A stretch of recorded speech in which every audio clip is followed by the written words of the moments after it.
Assalamualaikum warahmatullahi wabarakatuh. Kita jumpa lagi dalam pembelajaran IPS hari ini. Tentu saja masih bersemangat untuk belajar.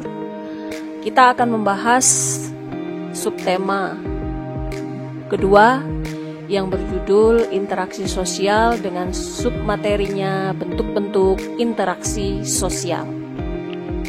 Adapun tujuan pembelajaran yang akan kita capai pada hari ini adalah setelah mengikuti serangkaian kegiatan pembelajaran dengan model saintifik, diharapkan peserta didik dapat menjelaskan pengertian interaksi sosial dengan percaya diri, membedakan bentuk-bentuk interaksi sosial asosiatif dan disosiatif secara benar dan teliti. Lalu, apa yang dimaksud dengan interaksi sosial? Berikut kita akan pelajari penjelasannya.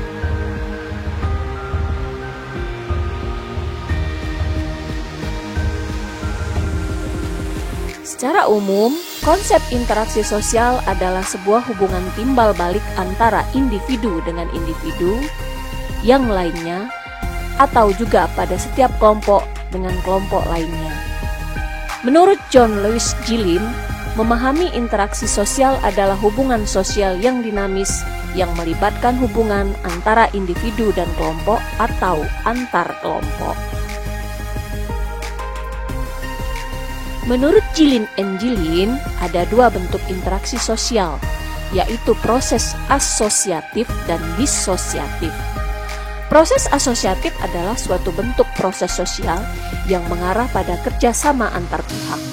Sedangkan proses disosiatif adalah proses sosial yang mengarah pada konflik antar pihak yang terlibat. Proses asosiatif terdiri atas kerjasama, adaptasi, dan asimilasi. Proses disosiatif terdiri atas persaingan, konvensi, dan konflik. Ada beberapa bentuk interaksi sosial dalam masyarakat, yaitu asosiatif terdiri dari kerjasama, akomodasi, asimilasi, dan akulturasi. Sementara disosiatif terdiri dari persaingan, kontravensi, pertentangan.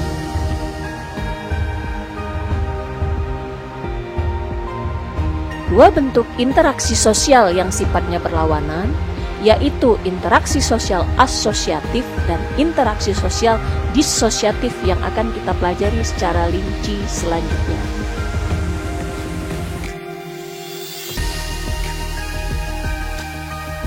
Interaksi sosial asosiatif kerjasama.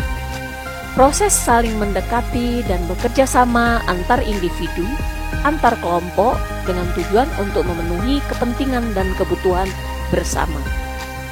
Akomodasi, proses penyesuaian sosial antara individu dan kelompok-kelompok manusia untuk meredakan pertentangan atau pertikaian.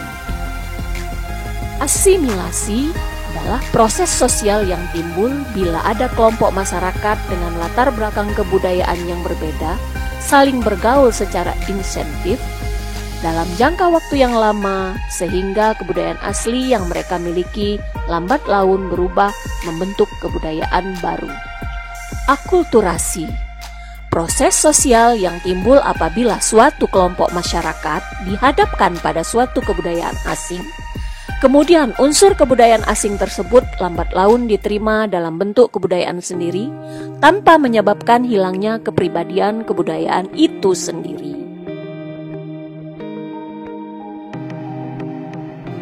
Berikut interaksi sosial disosiatif persaingan. Proses sosial yang mengarah pada suatu pertentangan, pertikaian, atau bahkan sama sekali tidak menghasilkan suatu interaksi sosial. Kontravensi, bentuk interaksi sosial yang berada di antara persaingan dan pertentangan. Pertentangan atau konflik adalah suatu proses antara perorangan atau kelompok masyarakat tertentu yang berusaha dengan sadar atau tidak sadar untuk menentang, menjatuhkan, atau melawan pihak lain.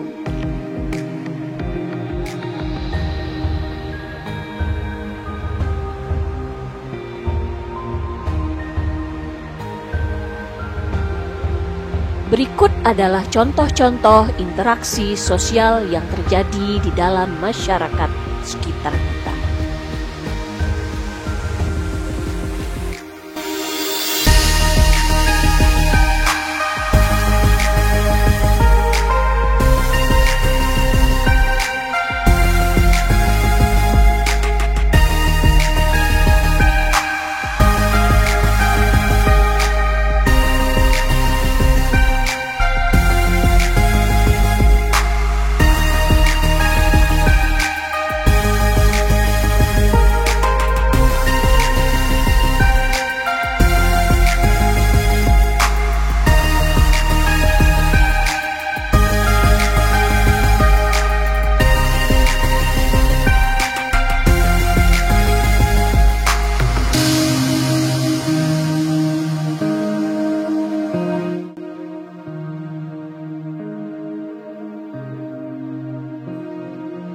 Setelah kalian melihat contoh gambar-gambar interaksi sosial yang ada di sekitar kita, maka perhatikanlah gambar di bawah ini.